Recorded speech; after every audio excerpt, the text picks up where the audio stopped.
30 août 2024, les voyants sont au vert dans la coopération entre la Côte d'Ivoire et le Japon. C'est aujourd'hui qu'est inauguré l'échangeur de l'amitié ivoiro-japonaise à Treichville, une cérémonie présidée par Timoko Mélié Koné, le vice-président de la République. L'ouvrage, qui va améliorer la circulation, porte le nom de Shinzo Abe, celui de l'ancien Premier ministre japonais. Les chefs d'entreprise face à l'Organisation internationale du travail, l'OIT, a partagé les bonnes pratiques pour le respect des droits de l'homme dans le but d'améliorer les conditions des travailleurs. C'est une rencontre voulue par la Confédération générale des entreprises de Côte d'Ivoire, la CGECI. Pedro Sanchez a bouclé ce jeudi une visite officielle de 3 jours en Gambie, Mauritanie, puis au Sénégal. Le Premier ministre d'Espagne a conclu une série d'accords sur l'immigration. Nous verrons tout cela dans les détails. Bonjour à tous et à toutes, bienvenue dans cette édition. Comme annoncé, le vice-président de la République a procédé ce vendredi matin à la mise en service de la phase 2 de l'échangeur de l'amitié ivoiro-japonaise Shinzo Abe. Cet ouvrage long de 760 mètres est un don du gouvernement japonais à la Côte d'Ivoire. Il permettra la circulation dans le sens Marcory-Treichville. Ceci marque la fin complète des travaux de construction de l'échangeur de l'amitié ivoiro-japonaise Shinzo Abe. Coût global de l'ouvrage, 60,6 milliards de francs CFA. Un ouvrage qui va contribuer à fluidifier la circulation sur le boulevard Félix Houphouët-Boigny, selon le vice-président de la République, Timoko Mélié Koné, que nous écoutons.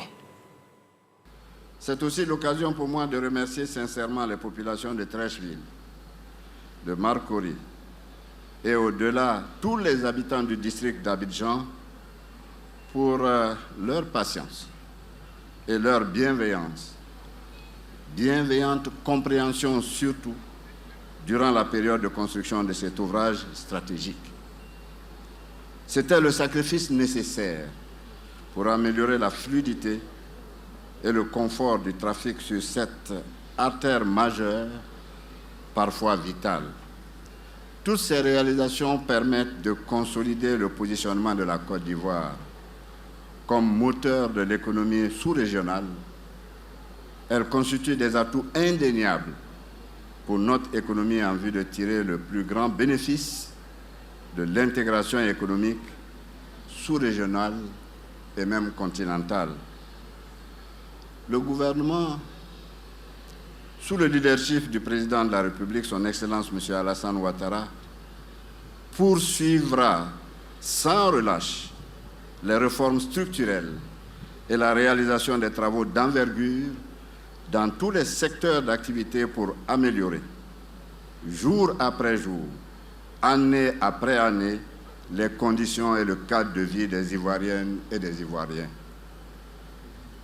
C'est fort de cette conviction que je déclare ouverte, au nom de son Excellence, Monsieur le Président de la République, M. Alassane Ouattara, la globalité de l'échangeur de l'amitié ivoiro-japonaise. Vous l'avez compris, c'est un don du gouvernement japonais à la Côte d'Ivoire. L'édifice symbolise la vitalité des relations entre les deux pays, selon l'ambassadeur du Japon.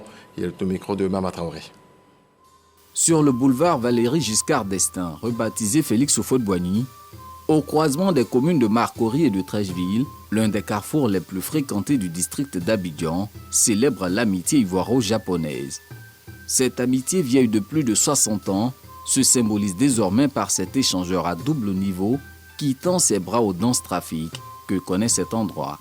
À l'origine de ce projet se trouve la visite historique en Côte d'Ivoire en 2014 de M. Shinzo Abe, Premier ministre de l'époque. Fait notable, le pays du soleil levant s'engage à offrir gracieusement cet édifice à la Côte d'Ivoire. Coût des travaux, plus de 60,6 milliards de francs CFA. En décembre 2019, le président Alassane Ouattara inaugure la première phase de l'ouvrage. 5 ans plus tard, en 2024, la deuxième phase, enjambant la première, est achevée. Le carrefour communément appelé Solibra est métamorphosé.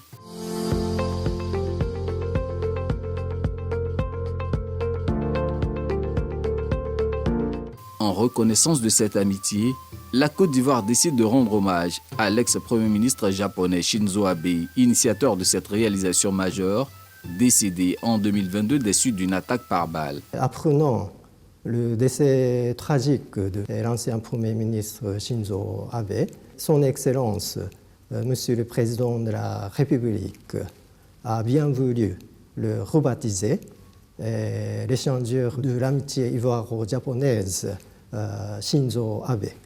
Donc j'aimerais profiter de cette occasion pour renouveler tous nos remerciements pour sa pensée profonde à l'égard de M. Abe et du Japon. Un échangeur et bien plus pour maintenir cette coopération ivoiro-japonaise au beau fixe.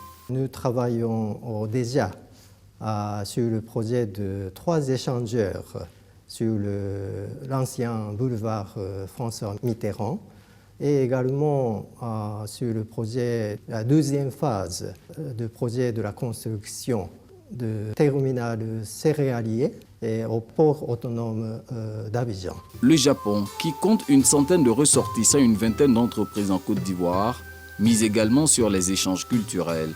Le campus de l'université Félix Houphouët-Boigny de Cocody abrite depuis l'an dernier un centre d'études dédié à l'apprentissage de la langue japonaise. Voilà, l'échangeur de l'amitié, fruit de la coopération entre la Côte d'Ivoire et le Japon, on le disait, viendra améliorer la circulation des véhicules. Et sur la route, il faut être très prudent pour ne pas tomber sous les sanctions de la Direction générale des transports terrestres et de la circulation. Elle vient de retirer pour le mois d'août 42 permis de conduire. Ouredou Kwadio, Godefroy Kamawa. Ce sont 42 personnes qui ont vu leur permis de conduire suspendu et retiré au cours de la délibération de la session d'août. Suite aux infractions commises, les permis des concernés sont retirés pour 3 mois pour certains et 5 ans pour d'autres. Une initiative de la Direction générale des transports terrestres et de la circulation qui vise à réduire les accidents de la route et surtout pour sensibiliser.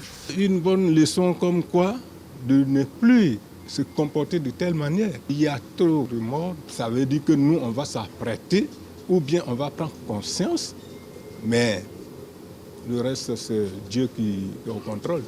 Pense aussi à nous pour que la sanction ne soit pas lourde. Ces commissions nous permettent d'abord, pas systématiquement de sanctionner, mais d'auditionner les personnes qui sont mises en cause, de comprendre les situations dans lesquelles les accidents se sont produits.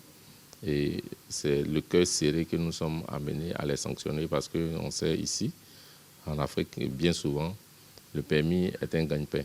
Il y a des sanctions qui partent jusqu'à 15 ans. Parfois, on nous demande de revoir notre posture, de les réduire. Mais au regard de l'insécurité routière que nous avons aujourd'hui, nous pensons qu'à un moment, il faut passer à une étape de fermeté. Ce sont plus de 1600 permis qui sont retirés de janvier en août 2024, selon le ministère des Transports. Et l'émissaire du Premier ministre a pris la route pour Port-Benoît, où il a été reçu par les têtes couronnées. Le directeur de cabinet de Robert Begré-Mambé est allé annoncer une visite du chef du gouvernement le 15 septembre prochain, le début d'une tournée pour parler développement. C'est ce que nous apprend Franck Kodio. Benoît, au palais du roi des Eivets, une réception particulière. Nana Miesan Kakou Venance reçoit l'émissaire du Premier ministre Robert Begré-Mambé, en l'occurrence son chef de cabinet Yapo Yapi Janus, porteur d'un message. Le chef du gouvernement sera en visite ici le 15 septembre prochain, l'entame d'une tournée pour parler développement. Les populations de Grand Bassam, d'Assini, d'Adiaké et de Benoît se sont entendus pour que lui vienne ici. Et je vais plus loin, c'est au-delà de ces 4 localités, toute la région du Sud Comoé, qui va communier ici le 15 septembre 2024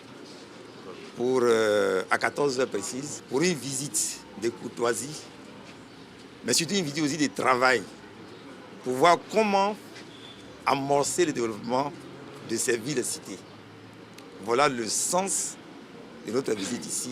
Le message est perçu et intégré.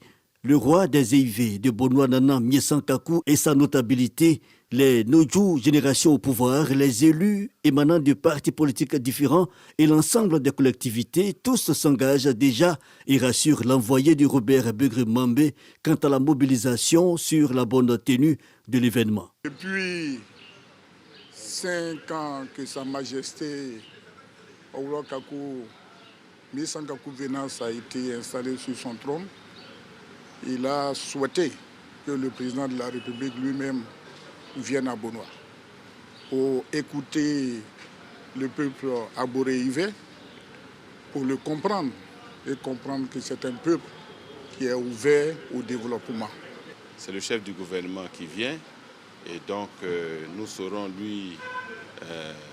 avoir des échanges fructueux avec lui pour lui indiquer ce que nous pensons être bon pour la Côte d'Ivoire et pour Bonoa en particulier et pour les autres communes avoisinantes. Nous sommes persuadés que ces échanges porteront leurs fruits. Bonoa le mérite parce que Bonoa c'est un très fort potentiel. Le Premier ministre Robert Begré-Mambé, après l'étape de Bonoa le 15 septembre prochain, mettra le cap sur Aboissou. On en vient à ce communiqué émanant de l'état-major général des armées, il est lu par Mama Traoré.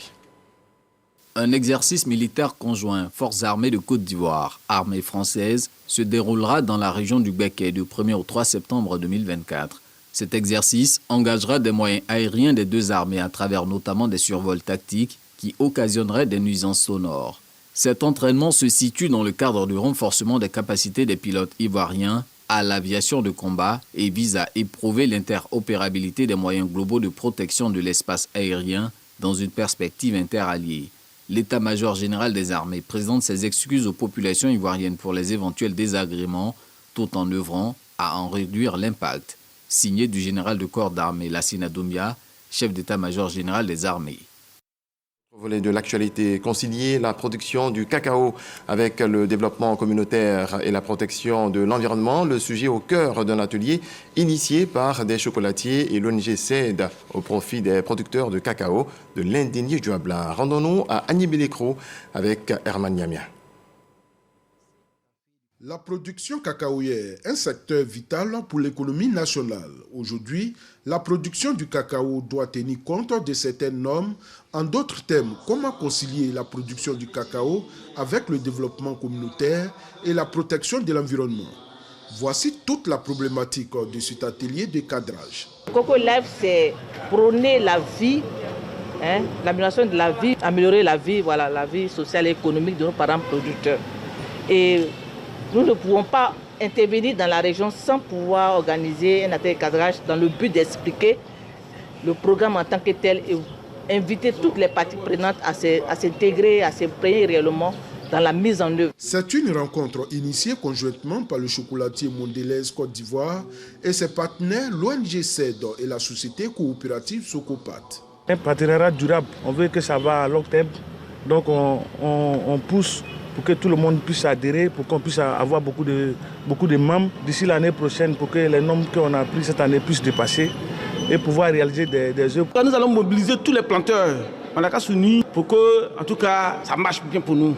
L'administration n'a pas boudé ce rendez-vous lié au monde rural.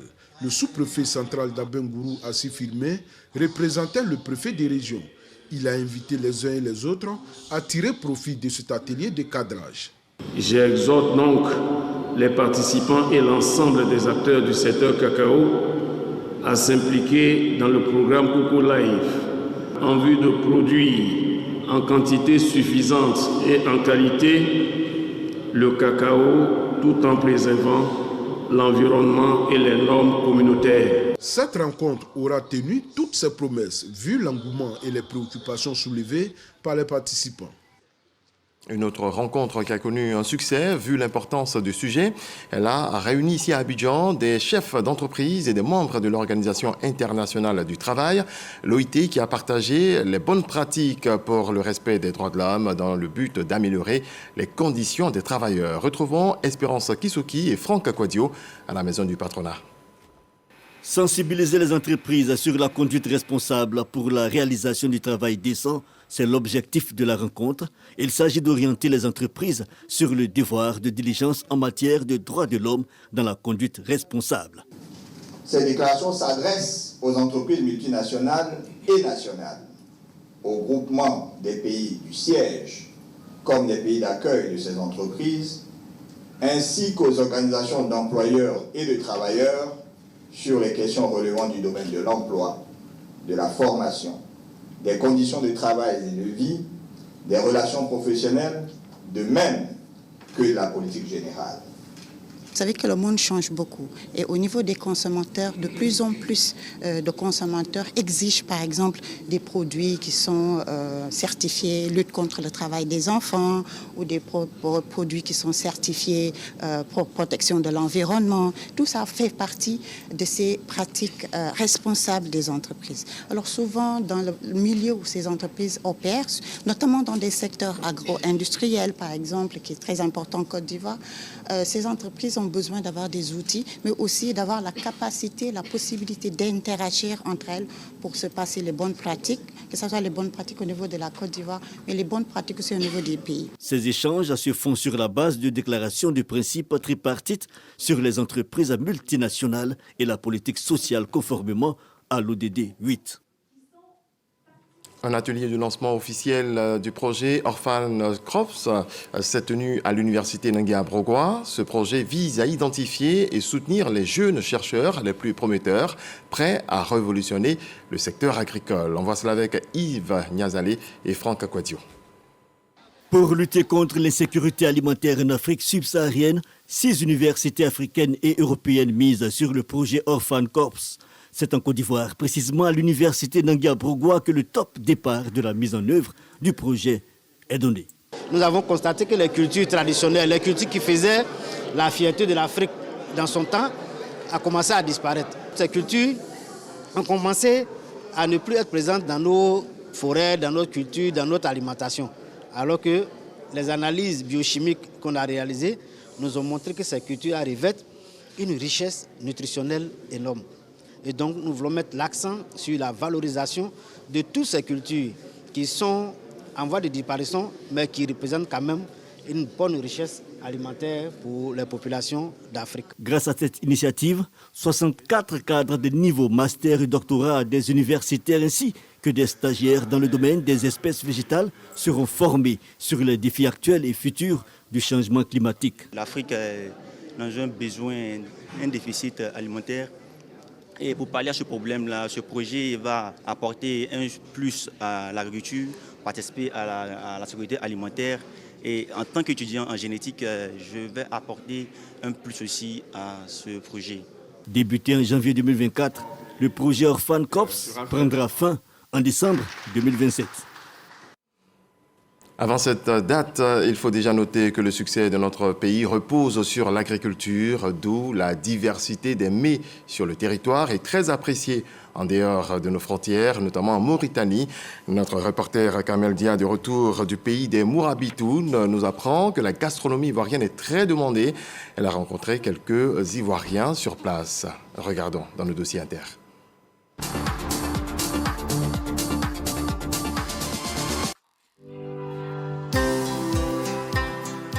Nous sommes en Mauritanie, dans la ville de Nouakchott. Ici, vivent plusieurs Ivoiriens qui exercent dans plusieurs secteurs d'activité. Nous retrouvons Yolande et son époux Mustapha au quartier Tevrazen. Ils sont propriétaires de restaurants qui proposent des mets ivoiriens. D'habitude, on vient lundi et jeudi. Et c'est notre quotidien. On vient pour manger, acheter, accompagner dans le locaux et surtout avec leur piment là. La nourriture ivoirienne, elle est succulente. Inch'Allah, quand je serai à Abidjan, la première chose que je vais faire, c'est manger la tchéké, le garba et tout. Parce que vraiment, la gastronomie ivoirienne, c'est vraiment waouh. Installé depuis 2014 en Mauritanie, ce couple fait aujourd'hui un chiffre d'affaires de 15 millions de francs CFA par mois. Arrivé ici en Mauritanie, j'ai découvert une autre vie. Voilà, on a vu qu'ici, c'est facile, surtout pour une personne qui a des ambitions. Donc, du coup, je me disais, qu'est-ce que je vais chercher au Maroc ou en Europe, si moi où je peux tout avoir ici. Le fonds d'investissement, 1 million 500 000 francs CFA. On s'est lancé dans la restauration. On a pris une petite boutique et au fur et à mesure, on a agrandi le business. À 90%, la clientèle elle est étrangère, soit mauritanienne ou des expats. Donc il faut reconnaître que la nourriture ivoirienne est très prisée si vraiment elle est bien entretenue et bien faite. Quotidiennement, on s'approvisionne en poisson. Les poissons de qualité, le poisson frais, et c'est ce qui même attire la clientèle. Parmi les recettes ivoiriennes les plus demandées figurent l'attiéké, la loco, le poulet grillé et le poisson braisé. Du poisson frais que Mustapha et Yolande prennent quotidiennement ici, au marché du poisson. Il est situé à 10 minutes du quartier Tevrazaniloka. Ici, toutes sortes de poissons, du mâchoiron, des carpes et aussi des capitaines. C'est dans la soirée aux environs de 17h que les pêcheurs mettent le filet pour aller pêcher le poisson qui finira dans les assiettes des clients. De Mustapha et Yolande. Direction le marché 5e, on y trouve les produits alimentaires, le vivrier et le textile. Nous allons à la rencontre d'Antoinette Piti, cette jeune dame ivoirienne qui commercialise la poudre de djumblé, l'huile rouge, le gombo et la pâte d'arachide. Sinon, on pile la graine en Côte d'Ivoire pour venir avec. Donc on fait ça en pâté comme ça. Côte d'Ivoire, ivoirienne. Ivoirienne. Moi je viens d'Agoville. Beauville. Oui, Beauville. Tu connais là-bas? Oui, c'est Beauville. Tu vois? C'est bon, tu veux attaquer, wallah.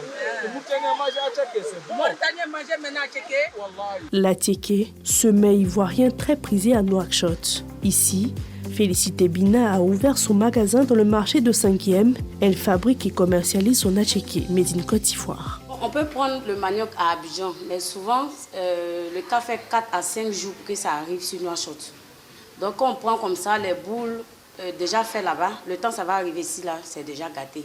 Donc, on a préféré prendre directement en Côte d'Ivoire, on met dans les gros camions.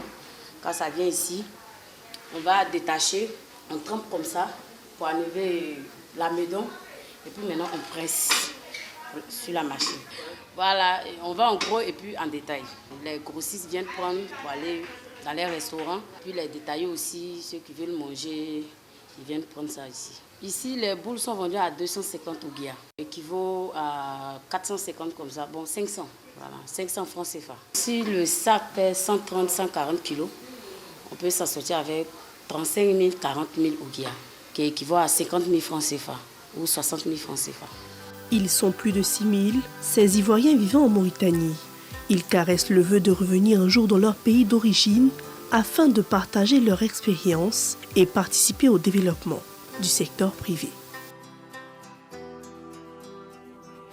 Et de retour en Côte d'Ivoire, je vous amène dans la ville de Gagnoa pour découvrir la richesse culturelle du peuple bété. C'est à l'occasion de la 4e édition du Gbagbadé Festival. Serge Pacom Didi, Khalil Diomandé. Ces voix, issues du terroir du fromager, donnent le ton de la 4e édition du Gbagbadé Festival, signifiant tonnerre en langue bété, comme pour mettre en lumière, sous la métaphore du tonnerre, ce qui est caché. Le Gbagbadé Festival, un rendez-vous dédié à la promotion de la culture bété dans toute sa diversité. Exposition d'art sur des symboles du peuple bété, des démonstrations de danse traditionnelle. Des concours culinaires. Du yo-yo mélangé avec banane mûre, quoi. On extrait le jus de la graine et on fait le mélange. On mange ça avec de l'aubergine, un peu de gnagna et du piment. Et c'est accompagné du bon poisson. Le Gbagbadé Festival prône l'unité, le brassage culturel matérialisé par la présence du peuple oué. La culture en oué, c'est toute une couture qui se ressemble. On pourrait dire que Guéré, Bété, c'est le même peuple. Donc c'est la même culture. C'est la promotion des arts et cultures, de réunir tout le peuple bété en un et de deux, en faire un festival qui sera aussi un appui au développement. Un moment de réjouissance en pays bété, marqué par des actions sociales. Sur la scène du Gbagbadé Festival, le Zouglou est également de la partie. Je suis vraiment content de voir tout ce peuple-là réuni pour la culture. C'est bien et c'est à encourager. La culture bété, elle est importante. C'est une façon pour nous de magnifier cette culture-là. Les patrons refait en beauté ces 3 jours de festivités en pays BT. L'actualité sur le continent, c'est la visite du Premier ministre espagnol Pedro Sánchez qui était ce jeudi à Dakar au Sénégal. 3e et dernière étape de son voyage en Afrique de l'Ouest qu'il a d'abord mené en Mauritanie et en Gambie, mais avec à chaque fois le même principal sujet de conversation, la lutte contre l'immigration illégale. Et à 3 reprises, la signature d'un mémorandum sur la migration circulaire, c'est-à-dire mieux accompagner les ressortissants d'Afrique subsaharienne arrivant légalement en Espagne, particulièrement les jeunes et les femmes vers qui la mesure est surtout destinée. On passe au sport.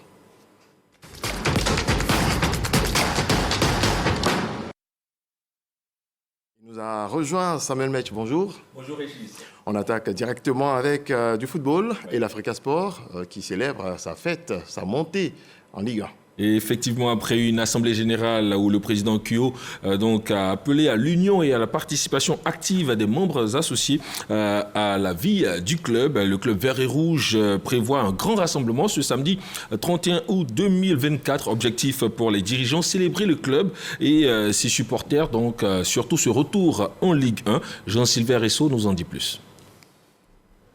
Philippe Cadier, président du comité d'organisation, Cheikh Nassila, en charge des finances et des partenariats, et Zambi Balo, intendant et coordonnateur principal de l'Africa Sport d'Abidjan, peaufinent leur dernière stratégie pour la réussite de la fête de l'Africa qui se tiendra le 31 août au stade Robert Champrou de Marcory. Nous avons choisi le stade Champrou pour la simple raison que c'est ici que nous avons discuté la plupart de nos matchs. À partir de 8h, nous ouvrons les portes du Champrou. Pendant cette fête, vous aurez 3 matchs de gala. Qui parle de sport, parle de la musique.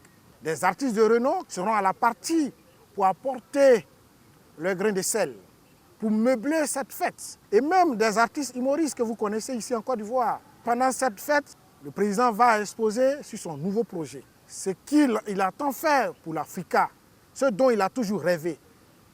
Et l'Africa, qui a un nouveau équipementier, qui va vous présenter le nouveau maillot. Il aura un village. Voilà. Et dans ce village, on aura tout.